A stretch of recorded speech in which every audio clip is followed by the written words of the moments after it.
What is the scariest, creepiest, most disturbing thing you have ever encountered? Serious. About 20 years ago, I was working at a school. A teacher was in my shared office working, and she and her recently divorced daughter both worked at this school. Anyway, her ex-son-in-law just came into the school without signing in and came into my office asking his ex-mother-in-law where his ex-wife, her daughter, was. At this time, I had only heard anecdotal, vague stuff about him. But the second he opened my office door, I was really scared. He just had this look that told me not to engage with him in any way. He tried to get his ex-wife to go somewhere with him and she refused, and he left the school. The mother and her daughter didn't show up to work the next day, and they didn't call in either. The principal went to check on them and found them shot dead along with 2 other people. We just continued to have school that day with kids talking about them being dead all day, and it was just horrible. The most dangerous point in an abusive relationship is when the victim leaves. Unfortunately.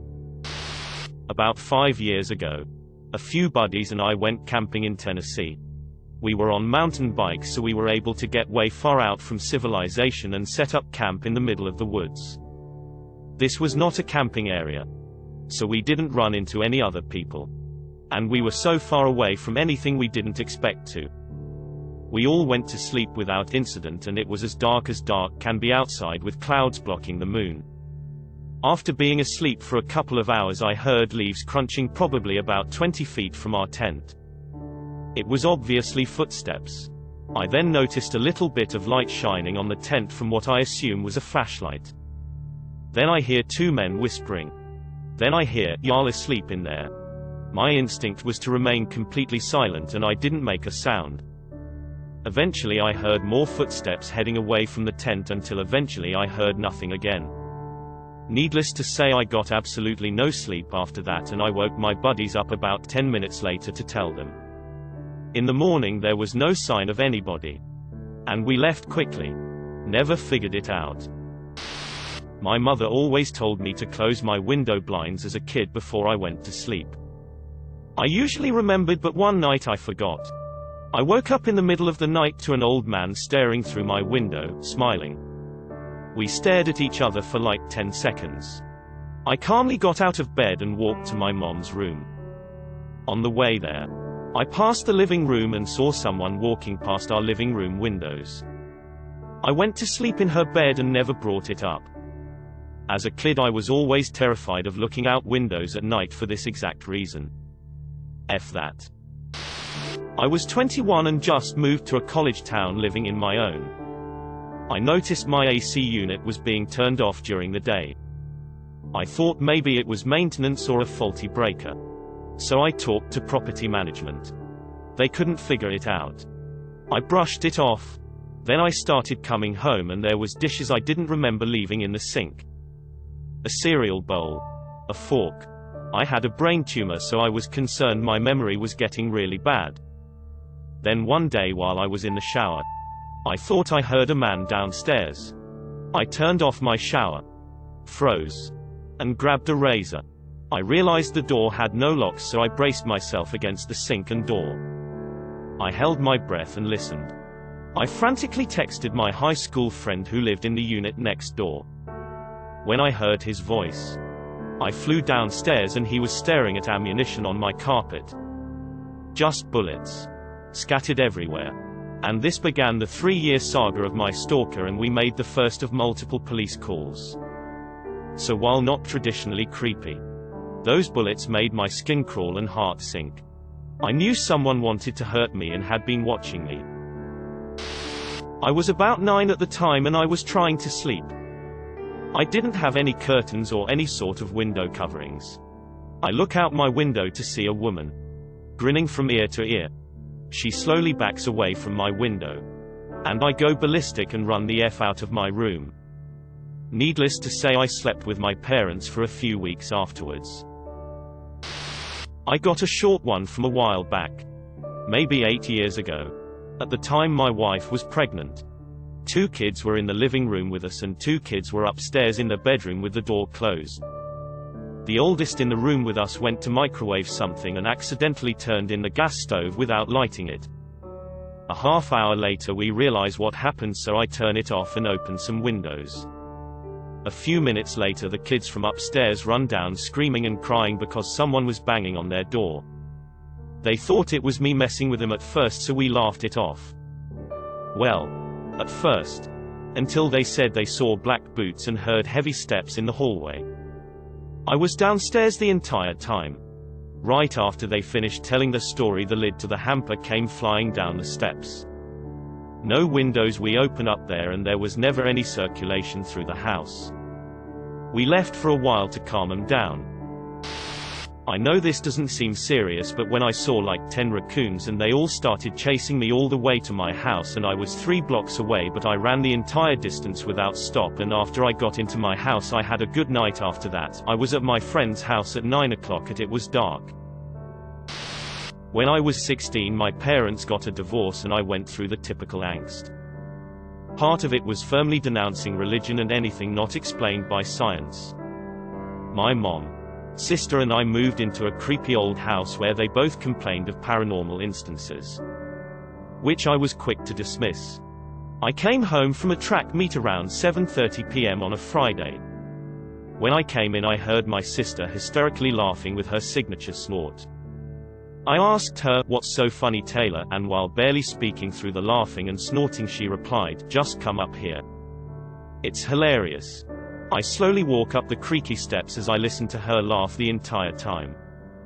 She kept saying, "You gotta see this. Come up here." When I opened the door it was pitch black and she was nowhere to be found. Then I realized when I drove into the driveway there were no other cars. I was home alone. I then remembered my mom and sister had gone to tour colleges that weekend. I got my A out of there ASAP. I now believe I know nothing about this world. I was speeding down this dead-end road to get to the house I was house-sitting. By speeding I mean 40 in a 35, and this dude runs out in the road and starts screaming at me. I swerve around him and park behind the house, hidden from the road. While I'm getting out I hear a truck fly down the road and the man was walking around the cul-de-sac screaming and slamming doors and sh. After I snuck in the house, I locked up everything and laid down. Weeks later the owners were telling me about the crazy neighbor who is quick to pull out his gun in arguments and if people use his driveway to turn around in. I know that's a lot and it probably sounds stupid, but I was scared sh less. My cousin worked for a crime scene cleanup thing when I was 17. I needed to be an intern somewhere for a grade. I was expecting to just stay in the office, but nope. She got a call that there was a car crash accident, and when we got there was a dead teen, my age, that went through the window. The sad thing is that I knew this kid around the school. Every time I think of him I see his body, lifeless, that was hanging out from that window. Good thing about it is that the school put a memorial for him. There shouldn't be any reason a 17-year-old should be doing that kind of work. That's traumatizing. For months, my friend would talk about how she was super uncomfortable around her dad. I would agree and think it was a sort of men can definitely be creepy sometimes kind of thing. Turns out her dad had been abusing her, possibly only once. I'm not quite sure, ever since her mom's parents died. They died within the same year as each other, and generally you can't be in the mood at that sort of time. I found out about all of this after my friend killed herself. Her dad is in jail and her mom and 2 siblings have moved a couple times in the past year since she did it. I miss her every day. When I was in the 3rd grade, an older kid I went to school with kept asking me if I wanted to see some cool stuff that was in his backpack. I ignored the kid at first, but after a few hours at the childcare center at school, it was a snow day, I went over with him to his bag, where he pulled out some Polaroids of a naked woman. I freaked out. He told me I was just being dumb, that it was just pornography, and that it was just something totally normal. I was raised in the Mormon church, and anything pornography related was so taboo to me at the time that I ran straight to the attending teacher and told her the kid had something illegal in his bag that he showed me. I know pornography isn't illegal, but at the time this is what I believed to be true. Likely because of my upbringing. He left the school a little later with the police. But not in cuffs. It was a very, very quiet transaction. And none of the other kids saw them leave out through the back hallway. I never saw him or his sisters ever again. Turns out, the Polaroids were of his 16-year-old cousin. And they were taken by his dad. You probably ended up helping that 16-year-old and others in that guy's family.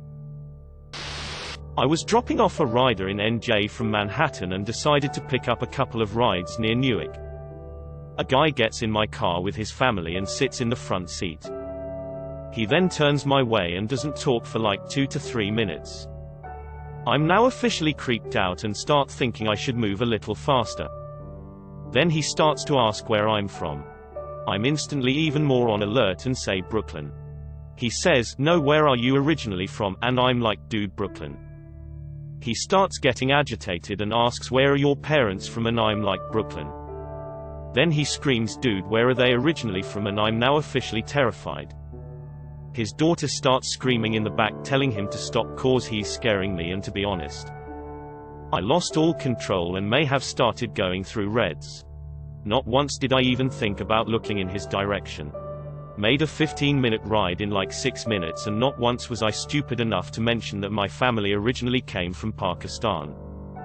He started yelling at his family next, and L began to regret taking rides in NJ. I was trapped in a box with a maniac and kept expecting a knife or a gun to pop into his hands any second.